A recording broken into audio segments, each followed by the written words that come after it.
Welcome to Ecodriving, a short online class that will help you drive green, which will save you green. This course has been developed by the North Carolina Clean Energy Technology Center at NC State University's College of Engineering. Funding was in part provided by the North Carolina Department of Transportation with federal funds as part of the Clean Energy Technology Center's Clean Fuel Advanced Technology Project.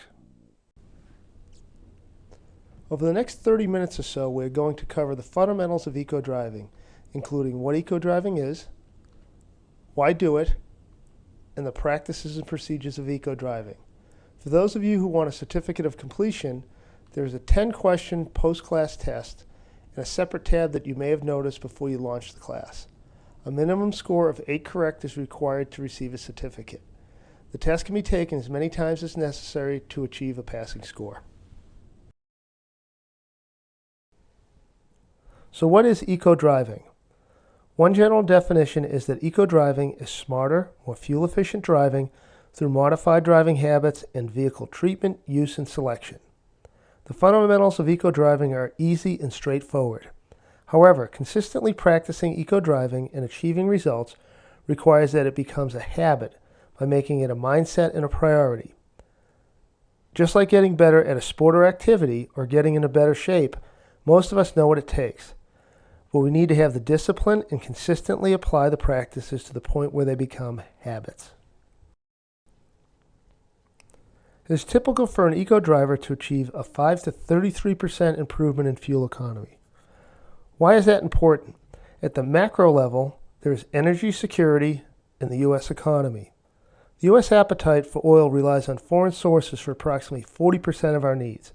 Depending on the price of crude oil, this translates to somewhere between $750 million to $1.4 billion a day that leaves the U.S. economy. By driving more efficiently, you can help reduce the U.S. demand for foreign oil, thus reducing our dependency and keeping dollars here in the U.S. economy.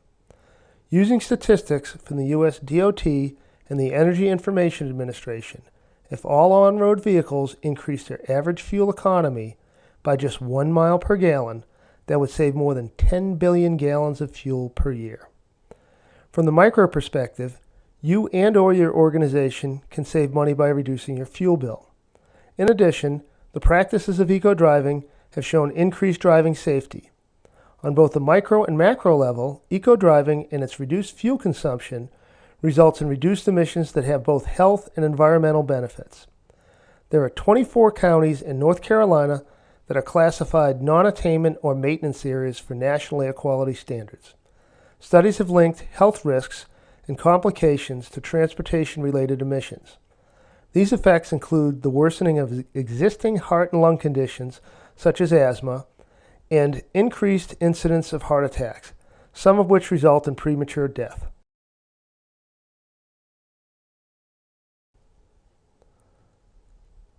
So here are 2 potential savings examples. The first is an example for the 2015 Ford Focus with a 2-liter 4-cylinder, which has an average EPA fuel economy of 31 miles per gallon. With a 15% improvement, which is about in the middle of the road of what eco-drivers typically achieve, the average fuel economy would increase to 36 miles per gallon. With an average driver driving 15,000 miles per year, this would yield an annual savings of 67 gallons. For the second example, a Chevy Silverado with a 5.3-liter V8, the annual savings would be 107 gallons. What does that mean in dollars? Well, that depends on the price of fuel. For the 2 examples, the annual savings is between $130 and $380 annually. Note that these numbers are annual numbers for just a single vehicle. Here are the numbers for the same vehicles looking at 5 and 10-year life cycles in a fleet of 10 vehicles. For these scenarios, the numbers become more significant. For a 10-vehicle pickup fleet and a 10-year life cycle, a conservative savings estimate is more than 10,000 gallons. Depending on the price of fuel, that can almost be the cost of a new vehicle or more. And the same is true for the Focus. With a 10-year life cycle, the estimated savings is 6,700 gallons for a fleet of 10 vehicles. We will now go into the how of eco-driving. There are 3 areas of focus to increase fuel economy: practices, procedures, and equipment. By practices, different drivers of the same vehicle can achieve different fuel economy results. That is because of differences in the way they drive. Procedures cover vehicle use and maintenance. A properly maintained vehicle will perform better than a neglected one. And lastly, vehicle selection and drivetrain configuration influence efficiency. So starting with practices, here is a summary of habits that drivers can employ to save fuel and money. Reduce your speed. Practice consistent and anticipatory driving. Proper gear selection, which primarily applies to manual transmissions. For automatic transmissions, it is throttle position, because throttle position influences your shift points. The issue here is to keep RPMs down. Coast when it is safe to do so, and avoid idling. We will go into more detail for each practice in the following.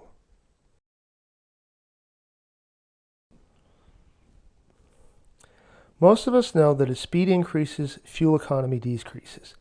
This is because drag force is proportional to velocity squared, which means the force required to move a vehicle and maintain speed increases faster as speed increases. Note that the slope of the drag versus speed curve gets steeper as speed increases. For most vehicles, the sweet spot for fuel economy is between 45 and 60 miles an hour. At around 40 miles an hour, the torque converter locks and there's no slippage loss in the transmission. Then you move into the power band of your engine, where the powertrain is most efficient in that 45 to 60 mile an hour range. A simple rule of thumb regarding fuel economy loss and increased speed is that for every 5 miles an hour over 60 miles an hour, fuel economy decreases by 7 to 10%. The lesson here is to slow down. An example of reducing speed to achieve better fuel economy is in the trucking industry. Some of the companies have governed their trucks to certain speeds and are paying drivers higher rates for the lower they allow their trucks to be governed. This results in a win-win for both sides. Lower fuel costs for the company and higher pay for the drivers.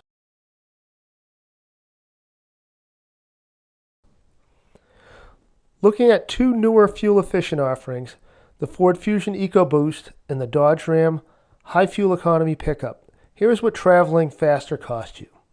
Based on 15,000 miles per year, the Focus burns an additional 46 gallons driving 60 miles an hour versus 50 miles an hour, and 144 gallons driving 70 miles an hour versus 50.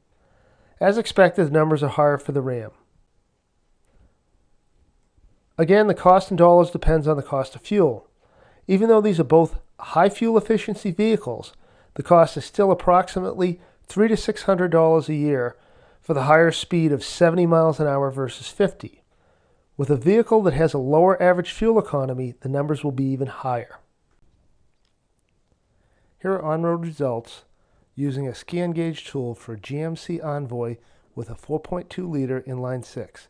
This is with cruise control on, traveling the same stretch of road at 55 miles an hour and then at 75. At 75, the fuel economy was approximately 25% lower than at 55 miles an hour. As an added reinforcement and incentive to reduce your speed, here are some statistics from the North Carolina DOT.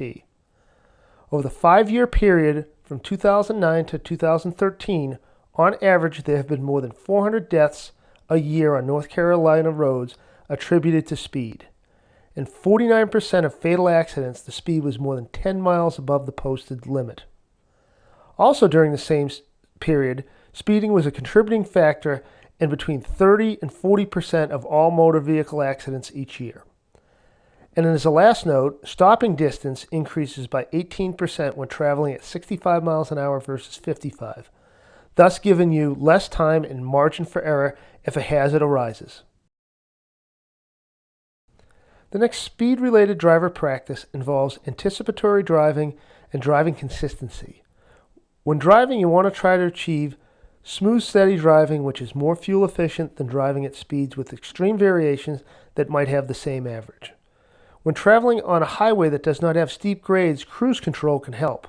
Highway tests conducted by Edmunds showed a 7% average increase in fuel economy with cruise control use. Also avoid wide open throttle, or quick jackrabbit starts and hard braking. An automatic transmission shift points are determined by throttle position. Therefore, with more throttle, the shift points will be at higher RPMs, which is less fuel efficient. With a manual transmission, keep RPMs low and shift into higher gears as soon as possible without lugging. Try to anticipate and prepare for slowing and stops by coasting and gradual braking, instead of accelerating and braking hard. When braking, energy is wasted by turning the kinetic energy of the vehicle into heat. This is a demonstration of an easy stop.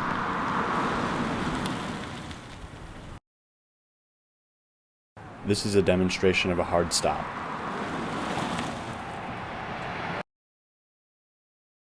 This is the easy, off-the-line start.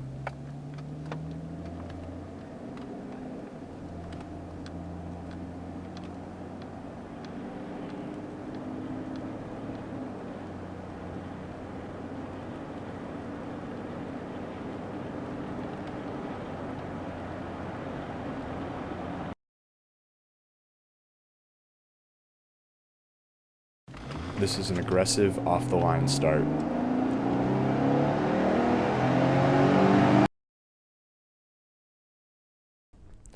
In case you missed the scan gauge readouts for the easy and hard acceleration video clips, here are on-road results again for the GMC Envoy with the 4.2-liter inline 6.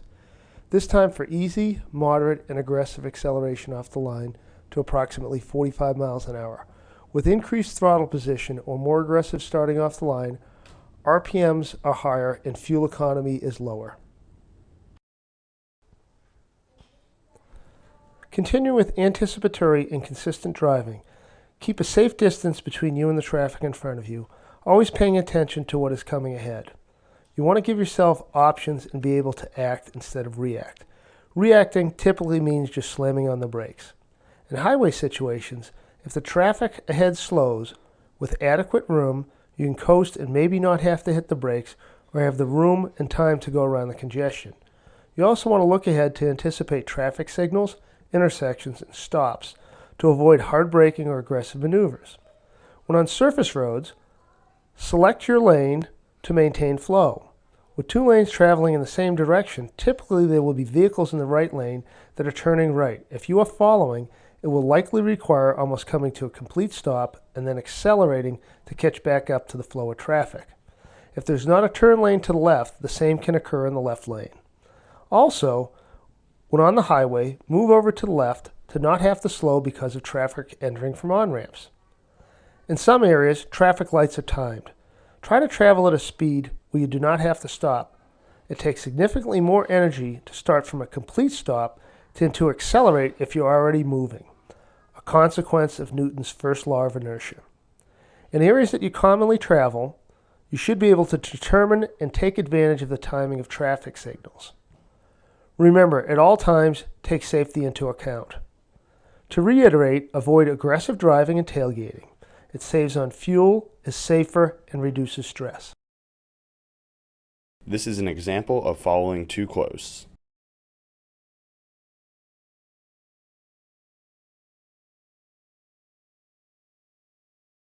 This is an example of following with enough distance to change lanes.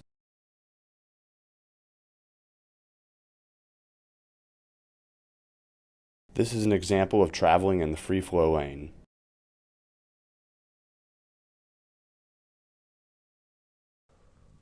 When you're idling, your fuel economy is zero. It is something that should be avoided. Because today's modern vehicles have many sensors and controls, most vehicles do not need to idle at initial start. Cold weather near zero might require 30 seconds, and extreme cold below zero might require up to 3 minutes. This is to warm up engine oil to ensure proper lubrication. Until the engine is up to temperature, the engine control systems operate open loop, dumping more fuel than required. Therefore, it is best to drive at a moderate speed to achieve a quicker, more efficient warm-up. After warm-up and when in operation, it is best to turn off your vehicle if you're going to sit idling for more than 30 seconds. On light and medium-duty gasoline vehicles, the equivalent idle time to starting or restarting is 10 seconds. However, to offset increased maintenance costs to the battery and starter, the break-even is 30 seconds. For medium-duty and heavy-duty diesel vehicles, unless there is a need For turbo cooldown, engine startup or restart equivalent is 30 seconds idling. Another way to look at idling is that idling your vehicle for 2 minutes, which is easy to do, uses the equivalent of a mile's worth of fuel without going anywhere. Further reasons not to idle include increased wear to engine, ignition, and exhaust components, and incomplete fuel combustion, which wastes fuel and causes increased emissions. At idle, light-duty vehicles consume between 0.2 and 0.8 gallons per hour for just the engine. A study at the University of West Virginia showed that medium-duty and heavy-duty diesel vehicles average about 1 gallon per hour for just the engine, and that turning on the AC increases fuel consumption by approximately 25%. Here are some real-world numbers for fuel use while idling. The Charlotte Fire Department averages 3 to 3.5 gallons per hour at idle, and the Orange County EMS averages 1.5 gallons per hour at idle. In many cases, the fire department and the EMS do not have a choice regarding idling. This is where idle reduction technologies can help, such as auxiliary batteries and auxiliary power units. Now we are going to move into procedures which include vehicle use and maintenance and trip management.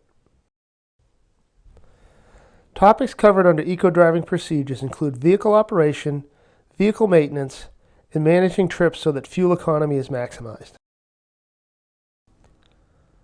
We'll start with the accessories. Any accessory, whether it runs directly off the accessory drive or the electrical system, puts an added load on the engine and reduces fuel economy. The fuel economy hit running the AC can be as high as 25%. In fact, running accessories like the AC uses an extra 7 billion gallons of gasoline in the U.S. annually. An option is to open the windows, but that increases drag, requiring the vehicle to burn more fuel to maintain speed. For model year 2008, the EPA started using AC on condition in their fuel economy testing and ratings. The result was some improvement in AC efficiency by the manufacturers. Still, accessories increase fuel consumption. So the question is, when to use the AC and when to open the windows. Studies have determined that 40 miles an hour is a good switchover point.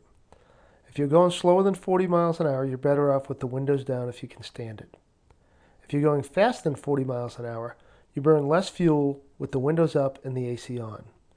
Other warm weather fuel economy tips include parking in the shade or using a sunshade to keep the cabin from getting too hot while parked, and airing out the cabin by opening the windows to reduce cabin temperature.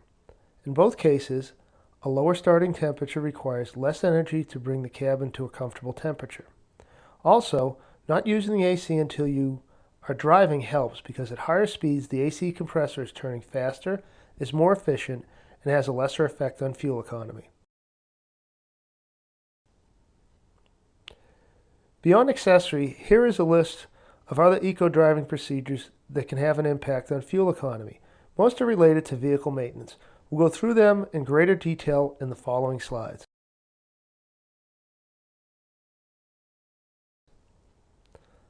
First on our list was excess weight. Added weight to a vehicle requires more energy to move and maintain speed, which reduces fuel economy.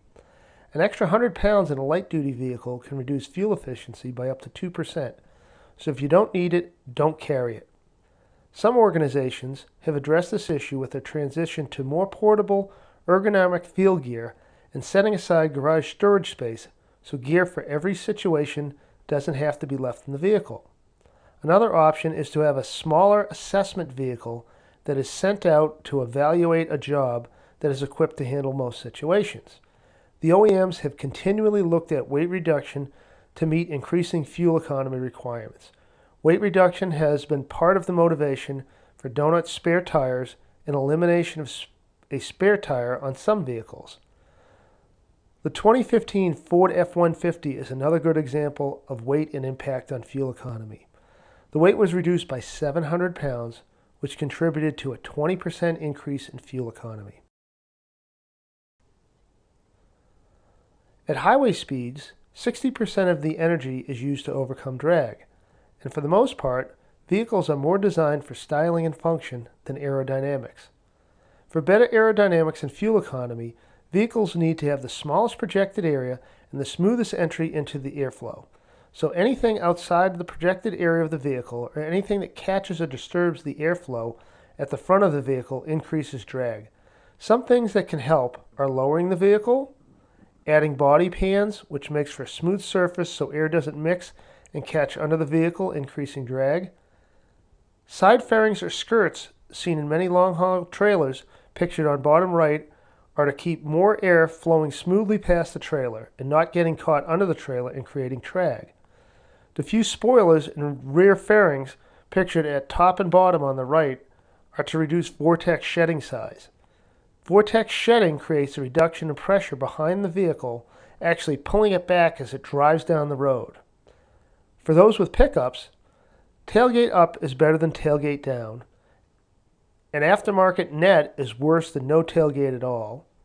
Tonneau covers help, and soft tonneau covers are better than hard for aerodynamics.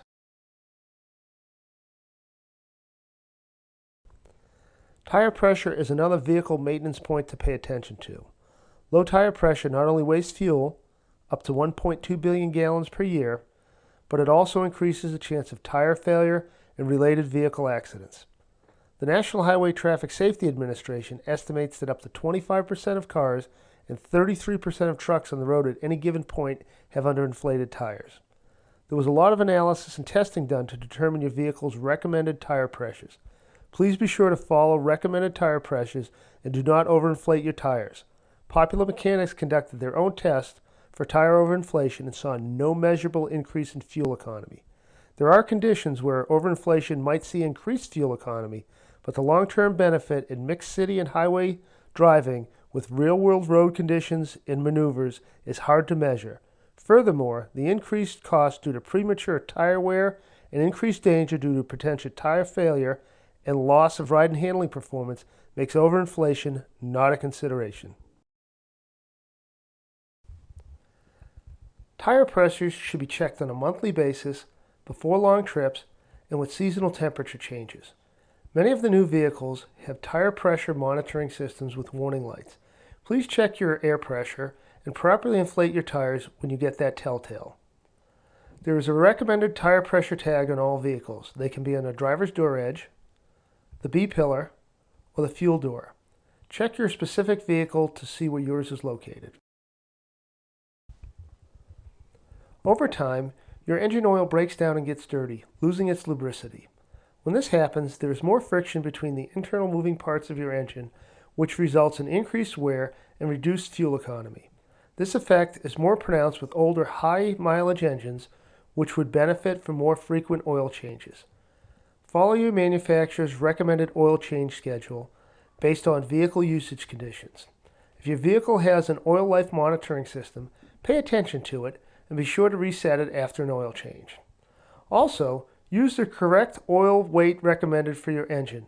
The oil recommendation is made based on operating conditions to achieve the best engine performance, lubrication, and longevity. Using a higher weight oil that is more viscous increases friction, reducing fuel. In older carbureted vehicles, fuel economy can be compromised by clogged air filters. Modern vehicles with their electronic controls and sensors may adjust enough to keep a clogged air filter from affecting the vehicle's perceived performance. However, dirty air filters in modern vehicles can reduce acceleration. A 6 to 11% improvement in vehicle acceleration was achieved by replacing a dirty air filter in modern fuel-injected vehicles.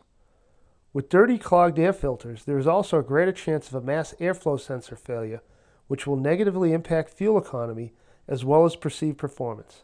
Check air filters at every oil change and change them about every 15,000 miles annually or as necessary. As mentioned a few times already, today's vehicles have a number of electronic controls and sensors to keep them running optimally. These onboard diagnostics, or OBD systems, started in California and became standardized in 1996. These controls and monitors also will keep your vehicle running when things are not right. Fortunately, when the system detects an error, It throws a trouble code that is stored in the vehicle computer, and the check engine or service engine light illuminates on the instrument panel. This is an indication that something is not working right and could be serious. Some common problems that will throw a code are O2 sensors, a loose gas cap, evaporative emission leaks, a misfire, catalytic converter issues, or a thermostat problem. Any of these problems can significantly degrade fuel economy. A bad O2 sensor or thermostat problem can reduce fuel economy by 25 to 30%.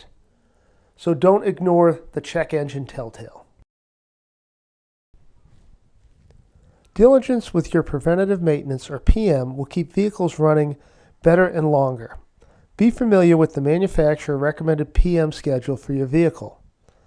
Note that the PM schedule is more rigorous if you're operating in what are considered severe conditions.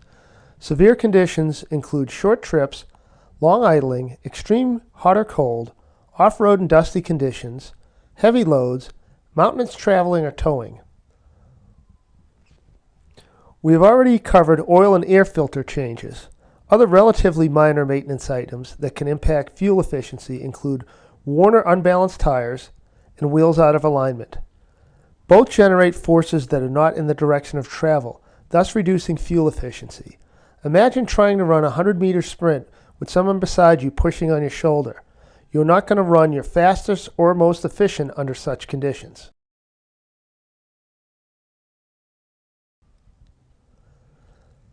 Beyond vehicle maintenance and driving habits, there are other simple procedures that can be employed to reduce fuel.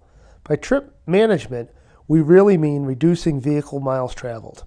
Methods include optimizing routes based on miles traveled and traffic patterns. If you can avoid traveling during congested periods or during bad weather, this will help increase fuel economy. Consolidating trips or avoiding trips by telecommuting and using conference calls.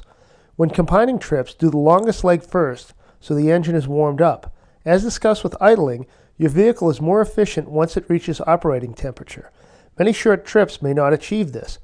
Also, carpooling, using mass transit, and walking or biking can help reduce fuel consumption.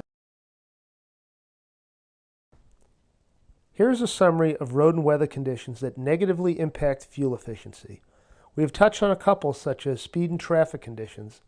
Some others that we may not think of include low temperature. Consider the discussion we had regarding vehicle efficiency and operating temperature. There is also wind. Those who run certainly know that a tailwind is a benefit, but a head or crosswind is a drag, so to speak. We cannot control some of these conditions, but sometimes we do have the ability to avoid or minimize them. For example, slowing down in strong crosswinds reduces the negative drag component and makes the vehicle easier to control. Now we will move on to equipment. Vehicle selection matters. Among your existing fleet or when purchasing new vehicles, you can reduce fuel use by choosing a vehicle with the highest fuel economy that fits your requirements. Fuel use and emissions are in part a function of vehicle weight and engine size, so select the smallest vehicle and engine size capable of doing the job. This is referred to as right typing or right sizing. There are a number of examples of organizations practicing a downsizing or right typing of their fleets. One example is an auto parts distributor determining that they did not need pickup trucks for a majority of their deliveries. They chose to replace most of their 10 to 15 mile per gallon pickup trucks with 28 to 30 mile per gallon Nissan Versas and saw significant fuel savings with no reduction in service levels. There are also many examples of organizations going to smaller displacement and cylinder count engines than they have in the past, and achieving increased fuel economy without sacrifice in performance or durability because of manufacturing and engine performance advancements. Another option is to seek hybrid or alternative fuel vehicles, if there is an option available, and again, one that can do the job. If you do have alternative fuel vehicles capable of running on more than one fuel type, make sure they are topped off with the alternative fuel so they can go farther without using gas or diesel. Before we finish, I want to include a few pointers regarding hybrid vehicles. Hybrid vehicles are somewhat a special case for Ecodriving. Fuel efficiency monitoring is very easy with their video game-like displays. This continuous driver feedback helps maximize efficiency. One of the big benefits to hybrid vehicles is a higher average fuel economy than conventional counterparts, which can be further increased with proper driving techniques. While driving at higher speeds, you will want to employ the pulse and glide technique to maintain speed. This allows you to make the most use of the electric motor. Some hybrids allow you the option of selecting EV mode while driving, which forces the gas engine to stay off, a very useful option for short trips. Braking should be quick and light, allowing for greater recharge of the hybrid battery. Hard braking uses the mechanical brakes, generating heat instead of electricity. As mentioned with conventional vehicles, use of the correct grade of oil is important. With the smaller engines in hybrids, it is even more important. To maximize range and miles traveled using electric power, charge whenever you have the opportunity. As discussed with conventional vehicles, accessories use energy. One trick that can help conserve charge is cooling the cabin while plugged in before starting a trip. Note that because hybrids have a higher base fuel economy, there is even greater opportunity for eco-driving savings. A 20% improvement from a starting point of 50 miles per gallon is an extra 10 miles per gallon, where a 20% improvement on a conventional vehicle with, say, 28 miles per gallon yields an increase of 5.5 miles per gallon. Here is a summary of the points we have covered for eco-driving. Keep your speed down. Easy starts and stops with attention to RPMs. At any speed, higher RPMs burn more fuel. Coast when possible. Avoid idling. Practice anticipatory and consistent speed. Follow vehicle recommended maintenance schedule and operating conditions. Do not ignore telltale indicator lights. A good measure is to keep track of fuel economy on an ongoing basis. How do you know how you're doing if you don't keep score? At a minimum, log mileage, fuel used, and fuel cost at each fill-up. It is better if you can do it daily via a trip computer, scan gauge, or data logger. When you see your results, try to remember and note conditions or actions that contributed to good fuel economy or poor fuel economy. It also might be good to calculate and track how much money you saved or wasted. This will provide reinforcement or help you learn to be more disciplined to achieve better fuel economy. Also, remember that little things add up. A 2% improvement 10 times is a 22% improvement, or saving that nickel every time you start from a stop adds up over the course of years of driving. Thank you for taking the time to complete this online class. I hope that you found it useful and will practice eco-driving to save fuel, which will reduce your emissions and save money as well as increase safety. If you would like more information on clean transportation and clean transportation technologies, the North Carolina Clean Energy Technology Center's Clean Transportation Program is your resource. Please visit our website or contact us. We are here to provide information and assistance.